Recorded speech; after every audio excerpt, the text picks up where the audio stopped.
Bien, comme promis, nous voulons ouvrir la parole de Dieu. Et si vous avez une Bible, pourquoi ne pas aller la chercher? Pourquoi ne pas l'ouvrir, la regarder avec nous? Nous avons quelques instants seulement.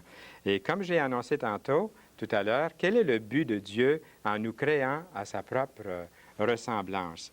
Eh bien, Dieu, dans la Bible, dit clairement ce qu'est ce but pour nous. Et c'est très encourageant de connaître son plan, parce que Dieu a un plan pour notre vie. En nous appuyant sur l'autorité de sa parole éternelle, au tout début, dans le premier livre de la Bible, il est écrit « Puis Dieu dit, faisons l'homme à notre image, selon notre ressemblance. » Mais le premier Adam, qui représente toute la race humaine, Ève, qui représente toute la race humaine aussi, masculin, féminin, homme, femme, la tête de la race humaine, ont été créés à l'image de Dieu. Dans le domaine de la personnalité, de l'intelligence, de l'émotion, de la volonté. On ne peut pas créer un ordinateur ayant une personnalité, une intelligence, des émotions. Je les aime beaucoup, les ordinateurs. Ils nous rendent de grands services. Il y a plusieurs de mes amis ici aussi, puis là aussi, chez vous, qui aiment les ordinateurs. Levez la main ceux qui aiment les ordinateurs. J'en vois même ici qui lèvent la main. Et là aussi. Mais est-ce qu'on peut communiquer comme on communique avec un enfant, une épouse, une amie, un ami? Les émotions, la personnalité, l'intelligence, toutes ces choses sont tellement importantes. La raison pourquoi Dieu nous a créés à son image, à sa ressemblance, la raison, c'est qu'il veut une communion, une fraternité. Il veut une collaboration. Il veut de l'amour avec Dieu comme souverain et l'homme ou la femme comme soumis à cette volonté. Cela équivaut à une liberté complète? Non, parfaite. Parfaite. Nous savons qu'Adam a choisi son propre chemin, à celui de Dieu. Adam s'est fié à lui-même. Adam s'est aimé lui-même, seulement lui. Adam est donc devenu centré sur lui-même, au lieu d'être centré sur Dieu. Insensible à Dieu, qui est la source de toute vie. Mort dans la transgression et dans le péché a été le résultat de ce premier Adam. Et c'est dans ces conditions-là qu'Adam engendra, nous dit la Bible, engendra un fils à sa ressemblance, selon son image à lui, Adam. Et ça, c'est son image déchue jusqu'à nos jours. Adam a donc mis au monde une race centrée sur lui-même, une race qui est indifférente à Dieu, qui est indifférente aux choses de Dieu. Dans la Bible, nous lisons « Mort par vos offenses et par vos péchés ». Et là, j'aimerais vous montrer un autre verset, et c'est le seul que nous allons regarder dans la Bible qui est juste à côté de moi. Vous allez regarder en même temps que moi une grosse Bible, c'est la vôtre, celle-là, et nous allons regarder dans l'Épître aux Hébreux, et au premier chapitre et le verset 2. Il est écrit « Dieu, dans ces derniers temps, nous a parlé par le Fils. » Et puis, un petit peu plus bas, le Fils étant le reflet de sa gloire et l'empreinte de sa personne, et soutenant toutes choses par sa parole puissante, a fait la purification des péchés. Et si vous avez une Bible à la maison, vous pouvez regarder et lire tout le chapitre au complet. C'est ici l'image de Dieu, à nouveau de retour sur la terre. Cette fois-ci, dans la personne de son Fils, le Seigneur Jésus-Christ, qui est appelé dans la Bible le deuxième Adam. Il y a un autre texte qui dit ceci. C'est pourquoi il est écrit, et c'est l'apôtre Paul qui parle dans une de ses épîtres, il dit « Le premier homme, Adam, devint une âme vivante. Le dernier Adam est devenu un esprit vivifiant. » Donc, notre naissance spirituelle vient après notre naissance naturelle, celle d'Adam, nous a fait membres de la race du premier Adam, qui est une race, comme nous l'avons vu, une race malheureusement déchue. La transition de race déchue à la race nouvelle en Dieu est connue dans la Bible comme nouvelle naissance. On retrouve d'autres mots comme régénération, qui veut dire la même chose, nouvelle naissance. Nous sommes nés de nouveau par la repentance envers Dieu et la foi en notre Seigneur Jésus-Christ, nous dit encore la Bible. Nous sommes nés en lui. Il est devenu notre vie. La Bible va jusqu'à dire, vous êtes morts et votre vie est cachée avec Christ en Dieu. Quand Christ, votre vie, paraîtra, alors vous paraîtrez aussi avec lui dans la gloire.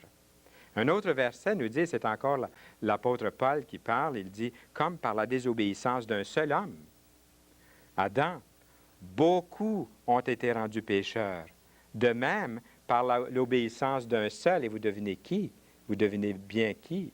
Par l'obéissance d'un seul homme, Jésus, plusieurs seront rendus justes.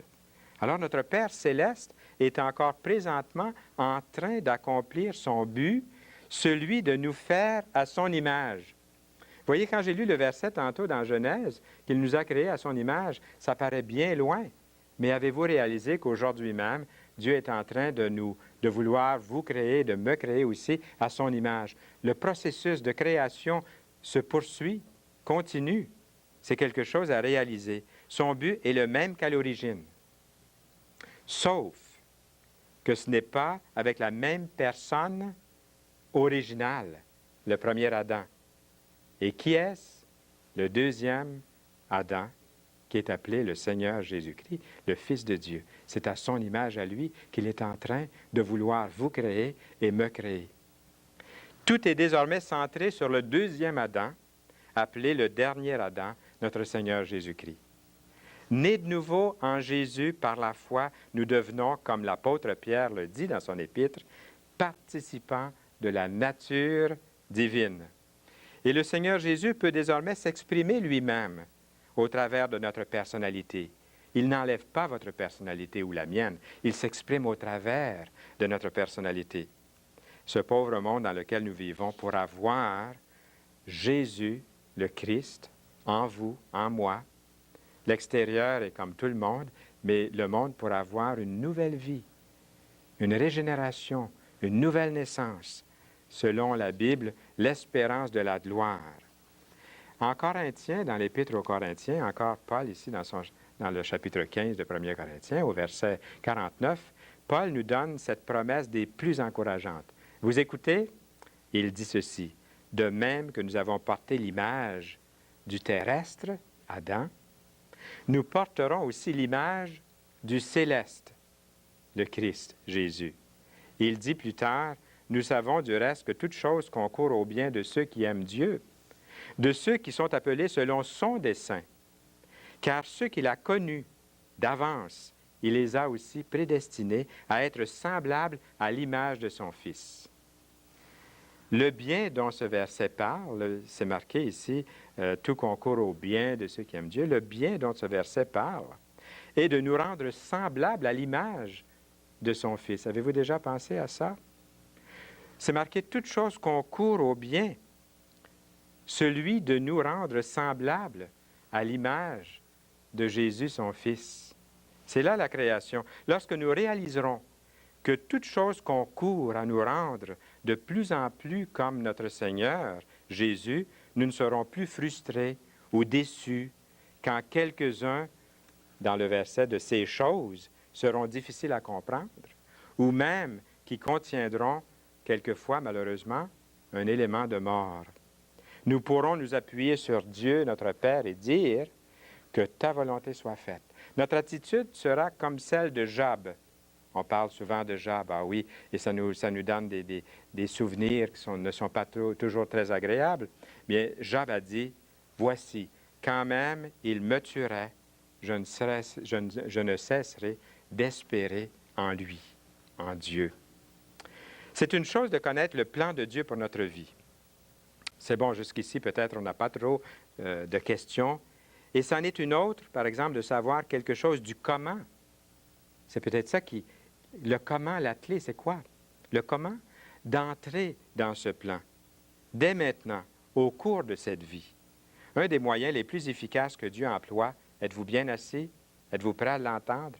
Un des moyens de Dieu que Dieu emploie pour nous amener à lui, c'est l'échec. Oui, l'échec. Plusieurs feront tout pour cacher leur échec, pour l'ignorer, le rationaliser. Sans le savoir, ils résistent à l'instrument principal dans la main de Dieu, dont il se sert, pour nous rendre conformes à l'image de son Fils. Il faut reconnaître son échec personnel pour que Dieu puisse travailler. L'échec, l'endroit où le moi est touché à vif. Dieu permet l'échec afin que nous nous tournions complètement, entièrement de nous-mêmes pour aller vers la source de notre vie, le Seigneur Jésus-Christ, qui, lui, ne manque jamais. Nous devrions être contents si notre cœur a faim et soif de Dieu. C'est un bon signe. Le Seigneur a dit, « Heureux ceux qui ont faim et soif de la justice, et il fait la promesse, car ils seront rassasiés. » Nous regardons constamment vers le Seigneur, soupirant pour sa présence et sa vie en nous, et le Saint-Esprit fera doucement son œuvre, tranquillement, en nous. L'apôtre Paul s'est écrié lorsqu'il a compris ces choses-là, il a dit, « Ce n'est plus moi qui vis, c'est Christ, Jésus qui vit en moi. » Si notre intérêt et notre affection se portent vers le Seigneur et sa parole, nous finirons par obtenir des qualités qui caractérisent celles qui lui ressemblent, ressembler au Seigneur. Et je prends le temps de lire ici ce que quelqu'un a écrit. Il a dit, c'est Dieu, dans ses faveurs envers nous, qui doit l'accomplir, ça. Et nous-mêmes, en nous-mêmes, c'est impossible. Qu'est-ce que je dois faire? Le Seigneur répond, vous ne pouvez le faire vous-même. Retirez-vous. Vous avez été centré sur vous-même. Vous avez échoué. Laissez vos pensées entre mes mains pour rencontrer le Seigneur Jésus. Est-ce que vous voulez en cet instant le faire?